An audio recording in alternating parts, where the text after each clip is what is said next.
Is the village dead? Because I was promised a village. I always knew that motherhood was going to be hard, but I never really envisioned it alone. And yet, somehow, here we all are, Googling fevers at 2 a.m. in the morning, reheating coffee for like the fourth time, and always responding, "Oh no, I'm good." But in reality, you're thinking, if one more person touches me, I'm gonna scream. So like, what happened? Did the village just disappear? Or did we like totally misunderstand what it was supposed to be in the first place? Like, let's talk about that. Is the village dead? I mean, that's a question that has been sitting with me for a really long time. Because somewhere along the way, it went from saying, oh, it takes a village, to, hey, you chose this. We were promised a village.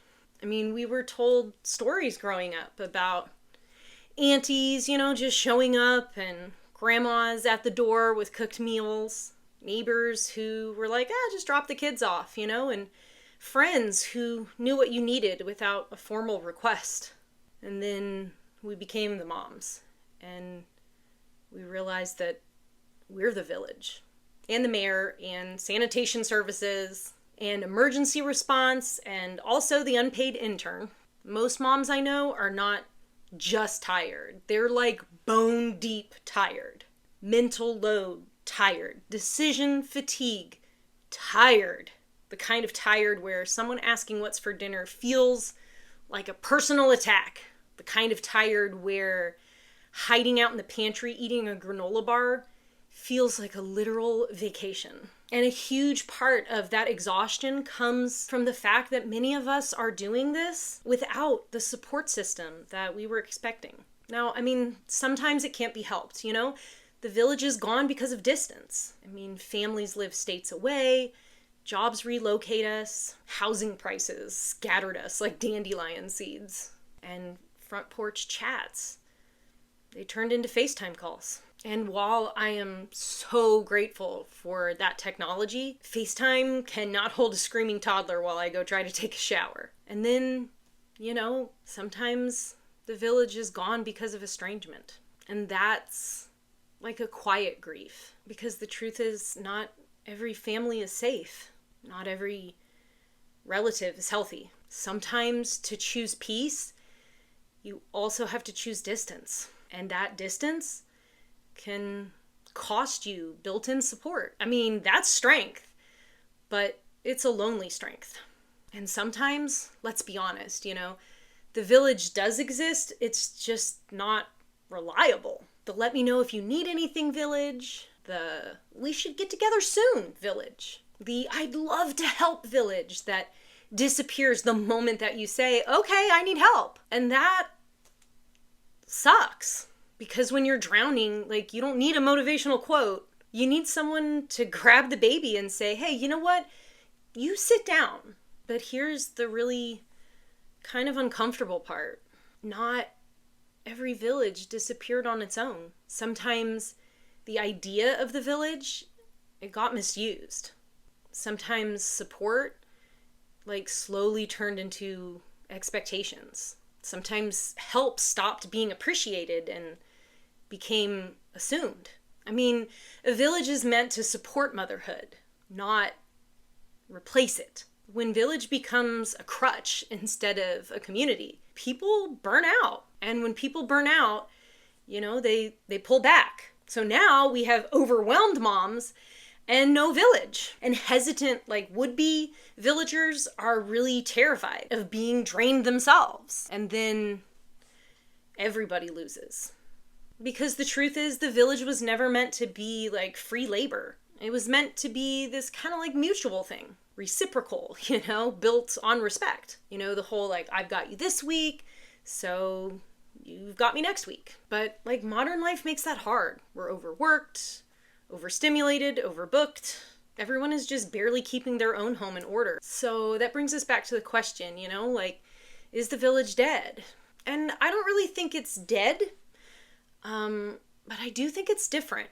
The village used to be almost automatic. Now it really has to be intentional. A village used to be inherited, and now it's got to be built. And to be honest, building something when you're already so exhausted, it feels like someone's asking you to host a dinner party after running a whole marathon. But here's what I've noticed. The village today isn't necessarily help living right down the street. It might look more like a group text asking, hey, is anyone else hiding from their kids today? It might look like that one friend who will just always answer the phone. It might look like the neighbor down the street and you guys swap childcare once a month. It might look like an online space where you can say, hey, I'm exhausted, I'm overstimulated, and you're not going to be bombarded with people telling you to be more grateful. And yes, sometimes the village is smaller than we hoped. I mean, sometimes it's just one person. Sometimes it's nobody.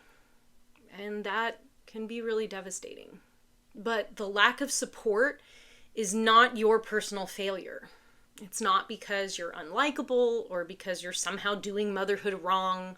It's because culturally we've isolated families and then expected the mothers to behave like that extended community. And moms were never meant to do this alone. Not emotionally, not physically, and not mentally. And yet, here we are, doing bedtime solo, remembering every appointment, carrying this invisible spreadsheet inside of our brains, while everyone else just exists. So if you're listening to this and you're thinking, gosh, I don't have a village, hear me really, really clear. You're not weak because you'd like some help. And you're not dramatic for feeling overwhelmed. And you're not failing if you feel like this is really heavy. It feels heavy because it is. And if you are someone who can be a part of a village, be reliable. Don't just say, hey, let me know, Offer something specific. Something like, I'll take the kids Saturday morning, or I'll drop off dinner Thursday night. I'll come over and watch the kids so that you can take a nap. I mean, specific support builds trust. And if you're a mom who does have that support of the village, protect it, respect it, say thank you, reciprocate when you can. Don't burn it down with entitlement, because community like that can only survive when it's nurtured. So, maybe the better question in this isn't, is the village dead?